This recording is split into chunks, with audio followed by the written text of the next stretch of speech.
তো এই যে আমার পিছনে যে এই সমাধিটা দেখতে পাচ্ছ, এটাই হচ্ছে মুর্শিদ কুলি খাঁর জামাই আজিমুন্নেসা বেগমের স্বামীর কিন্তু সমাধি।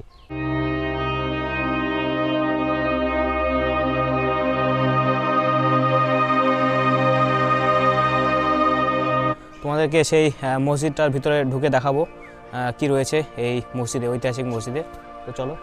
এই জায়গাটা দাঁড়িয়ে রয়েছি, এটাই হচ্ছে বাংলার দ্বিতীয় নবাব সুজাউদ্দিন খানের সমাধিস্থান।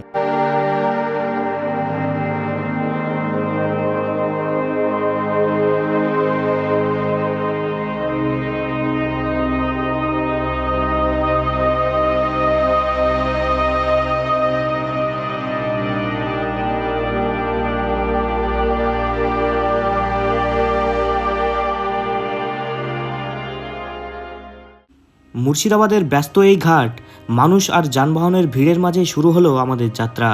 নদী পেরিয়ে ধীরে ধীরে এগিয়ে চলা একটা অজানা ইতিহাসের খোঁজে। গন্তব্য রোশনীবাগ, যেখানে নিঃশব্দে ঘুমিয়ে আছেন সুজাউদ্দিন মোহাম্মদ খান। এই পথটা শুধু একটা যাত্রা নয়, এটা সময়ের পিছনে ফেরা মুর্শিদাবাদের ইতিহাসের দিকে।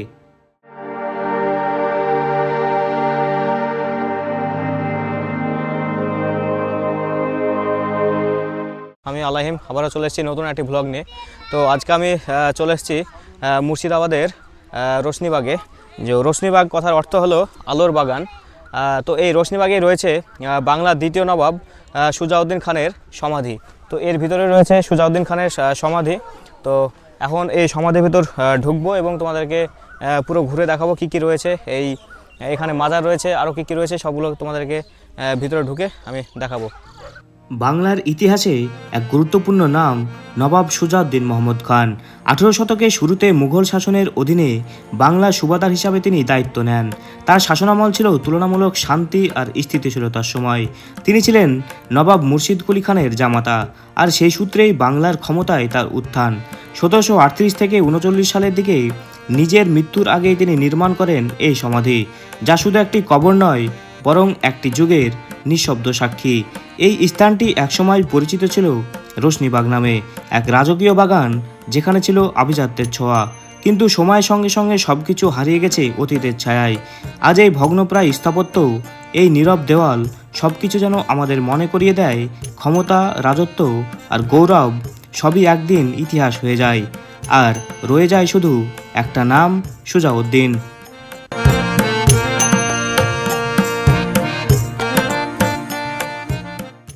এই যে এটা হচ্ছে এন্ট্রি গেট, দেখতে পাচ্ছ এখানে লেখা আছে অধিসূচনা। তোমরা এটা জুম করে পড়ে নিতে পারো। আর এই হচ্ছে গেট। তো ফাইনালি ঢুকে পড়লাম সেই বাংলার দ্বিতীয় নবাব সুজাউদ্দিন খানের সমাধিস্থানে। তো সমাধিস্থানটা তোমাদের পুরো ঘুরে ঘুরে দেখাবো। তো এই যে আমার পিছনে যে এই সমাধিটা দেখতে পাচ্ছ, এটাই হচ্ছে মুর্শিদ কুলি খাঁর জামাই আজিমুন্নেসা বেগমের স্বামীর কিন্তু সমাধি। এখানেই তাকে কিন্তু সমাধি দেওয়া রয়েছে তার। তো তোমাদেরকে গিয়ে দেখাবো এখন সেই সমাধিটা। ইতিহাস কখনো শুধু বইয়ের পাতায় থাকে না, কখনো তা লুকিয়ে থাকে নিঃশব্দ ইট পাথরের ভাঁজে। 1738 থেকে 39 সালের সময় নবাব সুজাউদ্দিন নিজের হাতে গড়ে তুলেছিলেন এই সমাধি। মৃত্যুর 1 বছর আগেই একটি বাগান, একসময় যার নাম ছিল রোশনীবাগ, আলোয় ভরা এক রাজকীয় স্মৃতি। কিন্তু সময় সব কিছুকে ধীরে ধীরে নিঃশব্দ করে দেয়। এই মসজিদ, এই দেওয়াল আজও যেন কিছু বলতে চায়, একটি অজানা গল্প, একটি অসম্পূর্ণ ইতিহাস। লোকমুখে শোনা যায় পাপ ক্ষমা আর বিশ্বাসের এক রহস্যময় কাহিনী জড়িয়ে আছে এখানে। আজ সব কিছু থেমে গেছে, শুধু বাতাসে ভেসে আসে অতীতের প্রতিধ্বনি। এই নিঃশব্দ স্থাপত্য আজও সাক্ষী হয়ে দাঁড়িয়ে আছে ইতিহাসে। তো বন্ধুরা, চলে এসেছি সেই সমাধির কাছেই। তো আমার ঠিক ডান দিকে রয়েছে সেই সুজাউদ্দিন খানের সমাধি, যিনি ছিলেন বাংলার দ্বিতীয় নবাব এবং মুর্শিদ কুলি খানের জামাই এবং আজিমুন্নেসা বেগমের স্বামী ছিলেন। তো এখন আমি সেই কবরটা তোমাদেরকে দেখাবো। এখানে দুটো সমাধি রয়েছে। তো একটা হচ্ছে সেই বাংলার দ্বিতীয় নবাব সুজাউদ্দিন খানের কবর, আর আরেকটা হচ্ছে অন্য একজনের কবর। তো চলো তোমাদেরকে দেখাবো সেই কবরটা। তো এখানে রয়েছে একটা সমাধি, তোমাদেরকে দেখাই। এই যে দেখতে পাচ্ছ এখানে একটা সমাধি রয়েছে, আর ওই পাশেই রয়েছে সুজাউদ্দিন খানের সমাধি। তো চলো তোমাদের ওটাও দেখাবো।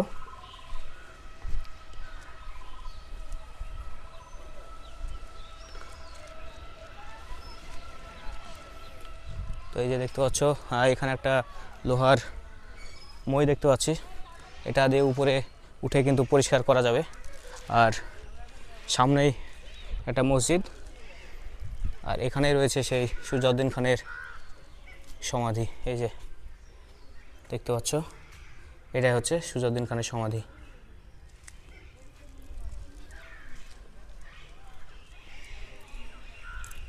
এই যে এখান থেকে দেখতে পাচ্ছ।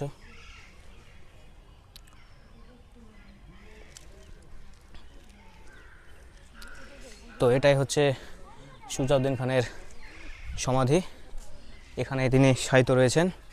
এবং আমার ঠিক এই পাশে দেখতে পাচ্ছে মসজিদ রয়েছে একটা। তো এখানে এখনও কিন্তু প্রতিনিয়ত 5 ওয়াক্ত নামাজ হয়, আর অনেক বহু দর্শনার্থীরা এসছে অনেক দূর দূরান্ত থেকে।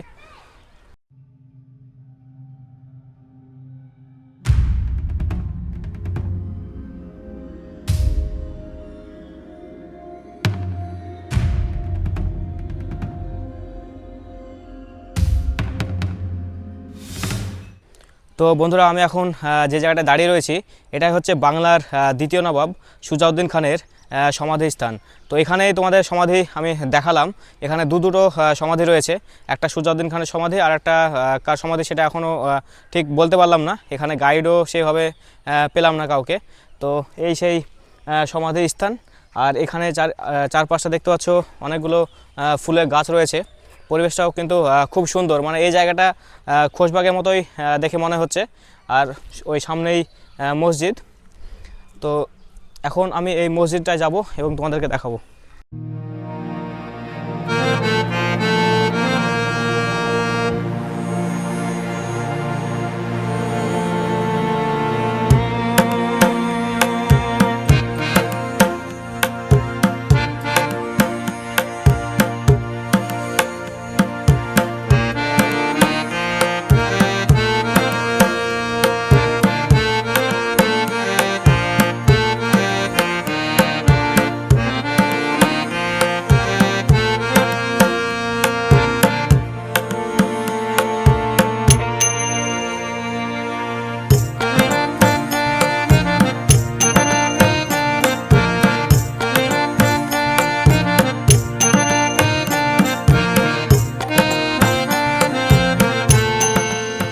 আমি এখন রয়েছি সেই রোশনীবাগের ঐতিহাসিক মসজিদে।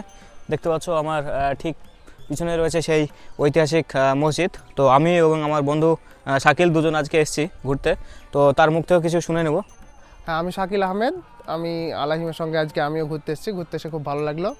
আমরা এখন বর্তমানে আছি রোশনীবাগের বিখ্যাত ঐতিহাসিক মসজিদে। মসজিদটা আনুমানিক 1306 হিজরিতে তৈরি শেষ হয়। মসজিদটা ঐতিহাসিক মসজিদ। মসজিদটাতে এখনও 5 ওয়াক্ত নামাজ হয়। মসজিদটা খুব সুন্দর, মসজিদ দেখতে বেশ ভালোই লাগলো। মসজিদে একটা বিশেষ বিষয় লক্ষ্য করলাম যে সেখানে নিচের দিকে বালা দেখলাম। আসলে এই বালাগুলা আর উপরে যে হুক আছে, সেই হুকগুলার মাধ্যমে যখন মুসল্লিরা মসজিদের বাইরে নামাজ পড়তো তখন তাদের রোদ বা বৃষ্টি থেকে বাঁচানোর জন্য শামিয়ানা টাঙানো হতো। সেই শামিয়ানা উপরের হুকে এবং এই বালাগুলাতে বাঁধা হতো।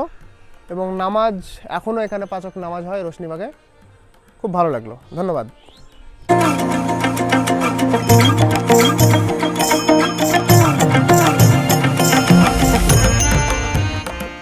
তো বন্ধুরা, তোমাদেরকে সেই মসজিদটার ভিতরে ঢুকে দেখাবো কি রয়েছে এই মসজিদে, ঐতিহাসিক মসজিদে।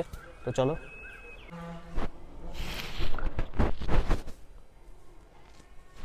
তো এই মসজিদে এখনও 5 ওয়াক্ত নামাজ হয়। তো সেই জন্য এখানে জায়নামাজ পাতা রয়েছে, দেখতে পাচ্ছ এই যে। এবং এখানে ফ্যানও টাঙানো আছে 4টে, আর এখানে একটা 5টা। এখানে ইমাম সাহেব নামাজ পড়ায়। তো এই যে মসজিদের ভিতরটা সেই পুরনো মসজিদ, আর উপরে সেই গম্বুজ।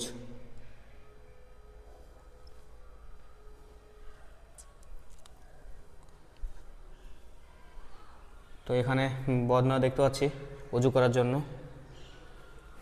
আর এটাই হচ্ছে মসজিদের ভিতরটা।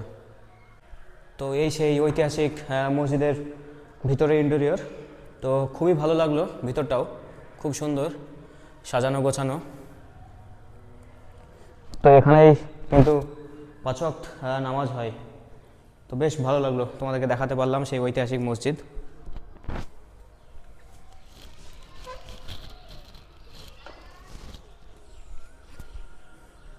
তো বন্ধুরা, তোমাদেরকে মসজিদের ভিতরটা আমি ঘুরে দেখালাম। আর এটাই হচ্ছে মসজিদে ঢোকার আর একটা প্রবেশ পথ, দুটো রয়েছে, ওইদিকে একটা এইদিকে একটা। আর উপরে দেখতে পাচ্ছ সেই তীর বর্গার কাজ পুরনো দিনের। আর এই গেটে কিন্তু তালা মারা রয়েছে। এটা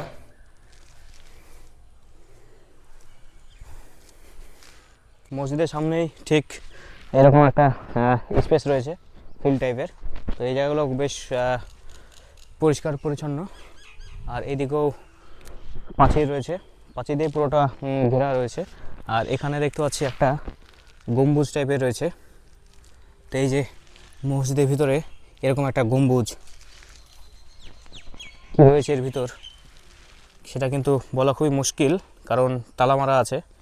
আর পুরোনো দিনের মনে হচ্ছে যে কোনো হয়তো এই মসজিদের কোনো আবর্জনা বা কিছু হয়তো এখানটায় রাখে, এরকম কিছু একটা হতে পারে। আর অনেক দর্শনার্থীও এসছে আজকে, যদিও ওয়েদারটা খুব একটা ভালো নেই। অনেক দূর দূরান্ত থেকে কিন্তু দর্শনার্থী এসছে ঘুরতে।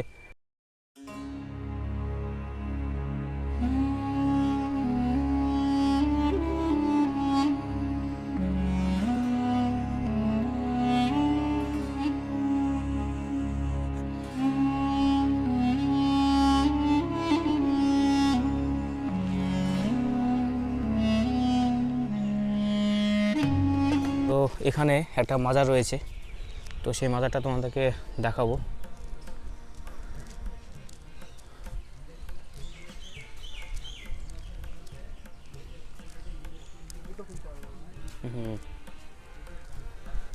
তো এই যে জুতো খুলে প্রবেশ করতে হবে। তো এই সেই মাজার।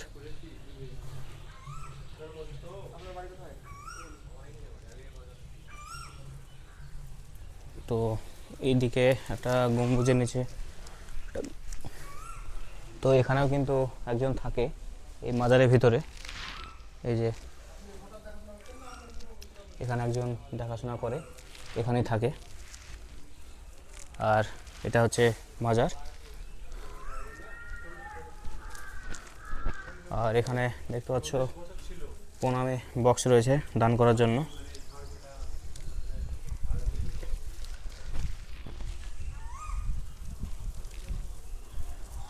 তো এখানে একটা বৈঠকখানা, এখানে একটা মাজার দেখতে পাচ্ছি, হযরত দাতা আব্দুল করিম খাঁ লেখা রয়েছে মাজারে।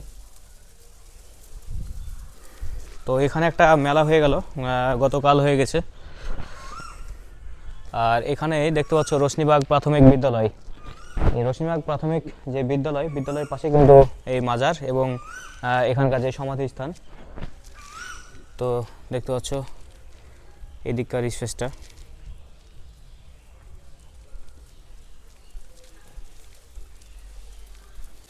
তো দর্শক বন্ধুরা, এই ছিল আজকে ব্লগ। তো ব্লগটি যদি ভালো লাগে তোমরা অবশ্যই লাইক কমেন্ট শেয়ার করতে ভুলবে না। আর চ্যানেলকে যদি নতুন থাকো তো চ্যানেলটিতে অবশ্যই সাবস্ক্রাইব করে পাশে থাকবে। সো দেখা হচ্ছে নেক্সট ব্লগে। বাই।